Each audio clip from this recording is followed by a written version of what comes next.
the key factors that affect divorce, money is number one. And experts right now think that it will actually go up, as more strain hits couples. You touched on something, though, just for a minute, in terms of something that just struck me, because my ears are so tuned as a financial coach, to hear your belief system that came out around it's hard to make money. And this is something that we've been working on. Yes, Janet had does some coaching work with me with Own Your Money, because that piece of the belief system in terms of making money is hard, we've transformed and created easier ways to be making it, right? And to be tracking it and setting up systems. But it's almost this insidious thing where our belief systems around money, our relationship to money, kind of slip in. Absolutely. Right. And it's this power of the subconscious. We say it controls 93 to 95%. And so it's really important for us to notice where that comes out. And are there ways that you found, though, where you find making money can be easier? Yes, it can be easier if I structure it, Belinda, and think of it differently. It is the belief system. Because I think if I think I really can't make money, then it seems to be self-fulfilling. Right. So I think you have to approach it with less of an emotional approach and more of a pragmatic approach. Right. Well, it's interesting because you started touching on now we've become a little bit more detached to our money. When we used to use cash for everything, and our parents and our grandparents did, I think they were more emotionally tied in terms of the value of the dollar. I think now that we use credit cards so much more, it's a different story. We don't feel the pain as much. Right. If you ever want to reattach with your money, use cash for a week. Everything. Groceries, everything you buy, you don't let yourself use credit cards. And do it in single dollars. So every time you put out $1, you're going to be like, wow, I'm really feeling that thing that I just bought, where I just made the choice to buy something for $5 instead of $3 or whatever.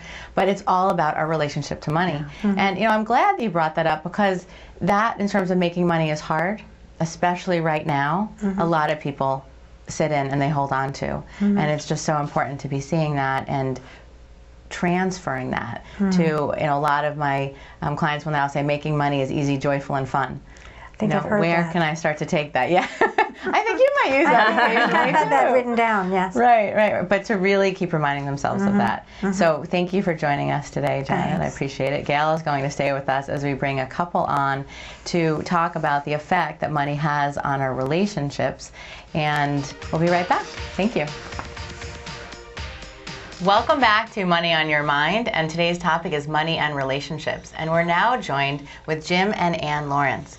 Jim is a project manager at ServPro, and Ann is a consultant in the Boston area. And as a couple, you've both been able to receive coaching and participate in programs from OwnYourMoney.com, the company that I have founded. And I have a course called Money in Marriage, Creating a Rich Future for You and Your Partner.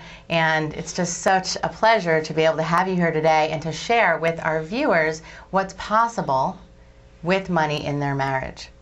Because what we talked about in the first half of our show so far is the relationship that we have to money and the beliefs that we have around money. And now what I'd like to do is transition to, okay, what's the impact that money and dealing with it has on our relationships?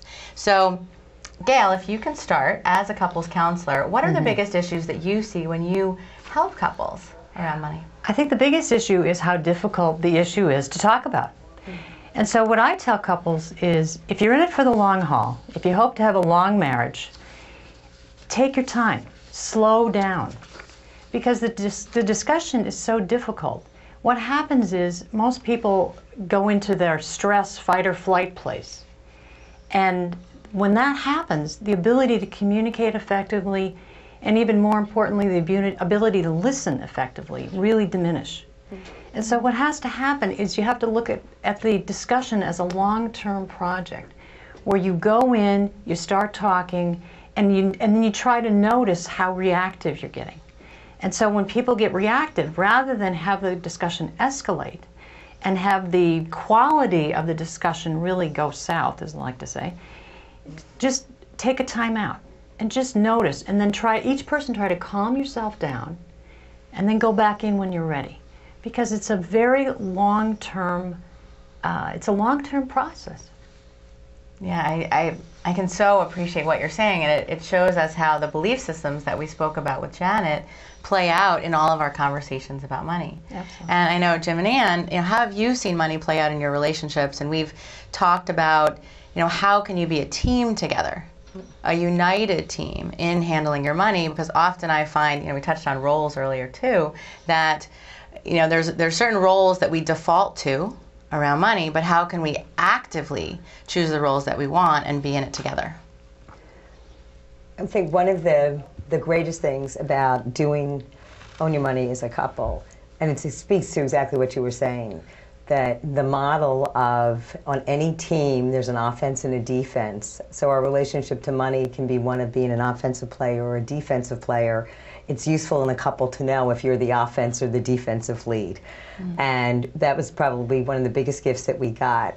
So I'm an offensive player, Jim is a defensive player, and I was finally able to listen to his strategies as a defense player and saving, and instead of it being that he was conservative, well, he just had a very different perspective on how to manage our money. And I'm like, go, let's go, make more money, and how can we do it? And a cheerleader.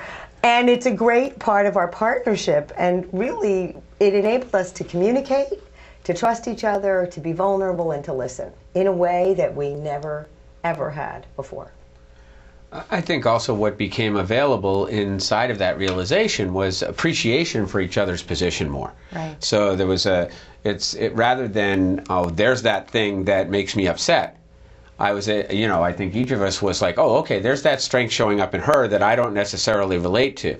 So rather than being upset by that, when it raised its head, it's like, oh, okay, there's that thing that isn't my strength, or I don't understand as well, or whatever that is. Because I think one of the things that, as long as I've known you, we've been engaged in looking at life a little differently from how I used to look at life and how I think a lot of people do. A lot of people think, well, you're in your circumstances, and so, your thought process is dictated by what that requires. And we've been training ourselves for a long time, and your thought process actually leads you into circumstances. And when you take that mindset, as I learned to, with you and other work that I've done, now, we can look at our thought process inside of that, and it does allow that. And it does allow for just what Gail was saying, too. It allows for take a deep breath, take a step back. This is not an emotional conversation. This is numbers on a piece of paper, and, how are we going to make this work and make them add up to the way they need to? Right. Yeah. And how do we gain some perspective on it? I think you both brought up, all three of you just brought up some huge points for viewers to get around how do we tailor our plan to each other's strengths instead of having judgment around what our partner isn't. Instead look at what they are and be grateful for that. And how can you take ownership of it, of the whole process? Because sometimes it's like you may take ownership of your piece, but really how do you own the success of you as a couple, as a family, and all of your family finances? And so I think we touched on the first step, which is really communication. We say that the top causes of divorce are money, sex, and work-life balance. And I view them all really as founded in communication. So can you touch now on what couples can do once they get started? They're like, okay, we have a way to talk to each other about it. We can communicate. Now, what do we do to solve money in our marriage? Sure. As I say, the number one issue really is feeling safe enough to have the discussion. And that's something that has to be worked at over and over again, even for very happily married, successful couples in all sorts of ways. When it's this primitive an issue, the stress reaction comes up. And the other thing is realizing that, especially if you've been in a marriage for a while, we each kind of think we know the other person's story, but we really don't. We really don't. And so opening yourself up to listening rather than critiquing what the other person's saying, and really listening to the other person's story from their point of view is an amazing experience. It's really been a privilege to witness that in many couples.